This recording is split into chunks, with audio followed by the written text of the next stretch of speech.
historic day. 5 years ago today, the Dow and the S&P hit all-time closing highs. A financial crisis and European debt debacle later, stocks are not that far away from those historic levels.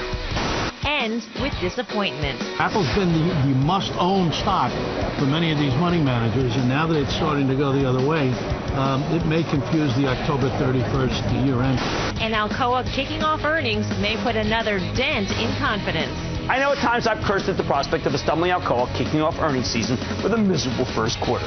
The number of times this company seems to have missed estimates is boundless. The tone it creates makes people cringe. Your full earnings playbook plus Marc Faber on Fast Money right now.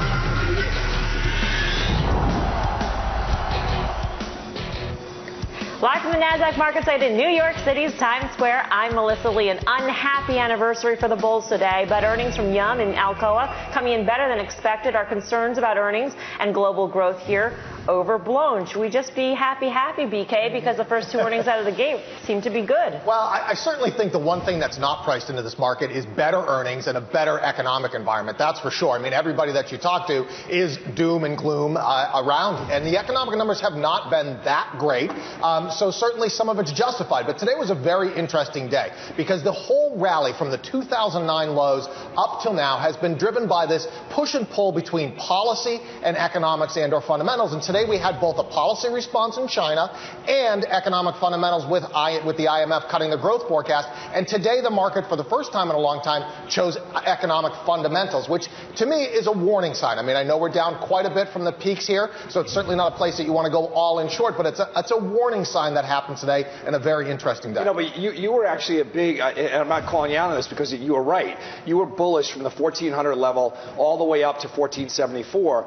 So you're turning back now saying lock in some profits? Well, I would say absolutely lock in some profits, and I think you need to watch for the risk that the market has changed its stripes a little bit. Like I said, I'm not all in, turning bears. How about this really on quick, by just to anything. get the trade right out of the blocks? What about a CLF? What about a name like that, where so much of the conversation has been about iron ore? Now, if you look at iron ore prices seem to have bottomed, but CLF hasn't reacted to that yet. It seems like you still have time. I'd much rather be in the natural gas space, and we'll probably talk about that later. I think there's been a structural there's been a structural shift in the coal area where China's just not going to need as much as they used to. So I just think there's better investment. Did you catch me rolling my eyes at your joke, by the way? I have to get a rim shot. I rolled.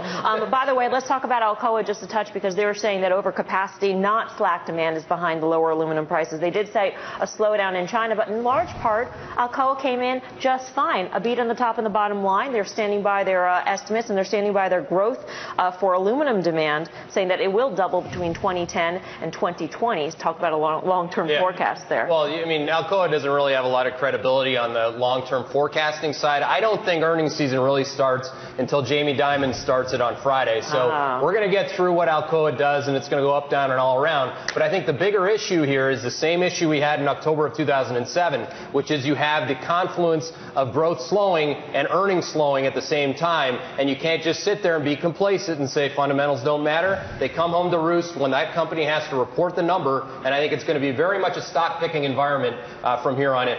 But in terms of the guidance that they're giving at this point, the China slowdown, yeah, we knew about that. What Yum is also saying about China confirms this notion that there is some sort of a slowdown. The fact that U.S. same-store sales growth in the U.S. is now the same as China really speaks to the slowdown in China as opposed to gangbusters growth here in the U.S. I mean, it is China that is slowing. We're getting 2 data points tonight from it. So what can we glean? Well, I got distracted when he said Jamie Dimon. That's true. I know. Well, that'll be an interesting earnings report. But, Yum, as I said yesterday, I sold it too early. I think that the story is still generally intact. It's not surprising that it's slowing a little, but I think the stock also reflects a pretty intact story at 20 times. So even with okay earnings, I'm not about to jump in here. I don't feel like there's that much upside, and there is downside. Look at the size of the relief, though. We take a look at shares of Alcoa and Yum Brands in the after-hours session on these earnings beats of BK, and this sort of tells you about what the markets were setting up for. They were setting up for the worst. I mean, they really didn't have any expectation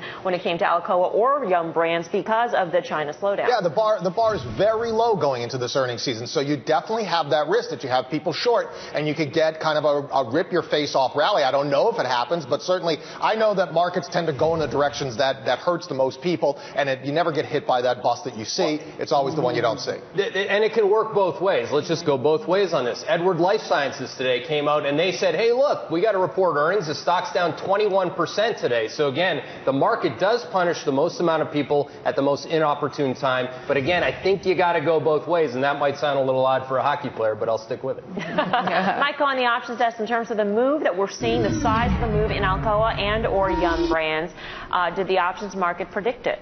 Well, the options market for Alcoa, well, the first thing I would say about the options market was it was pretty pessimistic on both names. What we were seeing was the most active strike for both was the first out-of-the-money put in both cases, and we saw above-average volumes, about 3.5 times for Alcoa, 9 times in the case of Yum. You know, so there's definitely some skepticism there. There wasn't a whole lot priced in because Alcoa, frankly, doesn't do a whole heck of a lot on earnings. I think that even when the news is good, it's still basically absorbed as mediocre. And take a look at the price action in the stock. Hasn't moved that much. It was forecasting about a 5% move. So I think basically the size of the move was in line. The sentiment was bearish. The sentiment actually going into most of the earnings that I see coming out in the near term seems to be fairly bearish, actually. All right, speaking of bearish, let's bring in Marc Faber, the editor of the Gloom, Boom, and Doom Report. He joins us now on the Fast Line. Mark, it is always a pleasure to speak with you.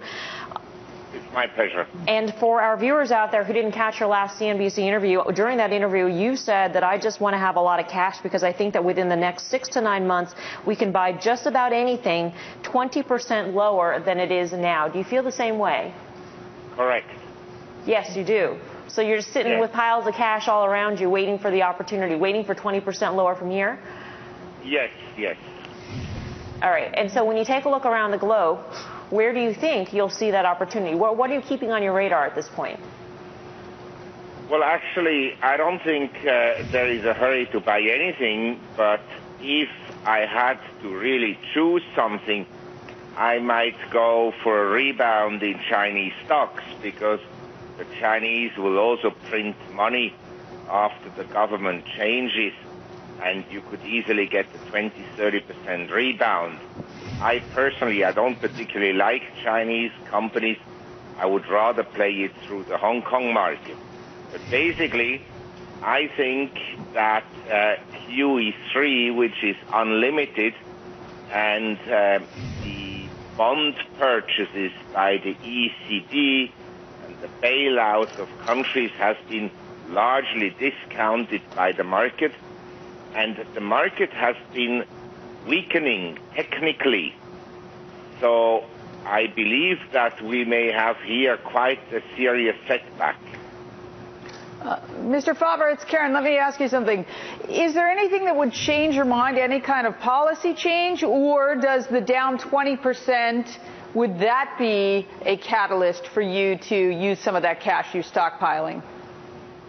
Actually, I'm just rereading Milton Friedman's works, and I just don't understand that people like yourself can all the time point out to policies that will save the system.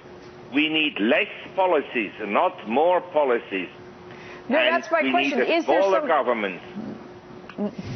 Is there some policy that maybe it would be a retraction of QE3 or all of them? I would love to see everywhere in the world, certainly in the Western world, government expenditures and government bureaucrats being cut by minimum 50%. That would turn me very bullish. Mark, I am right there with you. And I want to tell you something. Since we are on the anniversary of the high in October 2007, I'm actually surprised that the Dow is still at 13,473, which is almost the same level as we were in 2007. Because if I look at the presidential candidates today, if Obama gets reelected, I think the Dow Jones should be minus 13,473.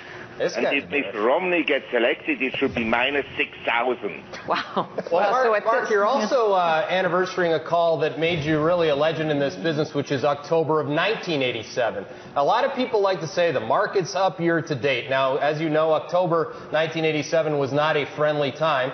Do you see anything underneath the hood from a technical perspective that concerns you on that basis? Yes.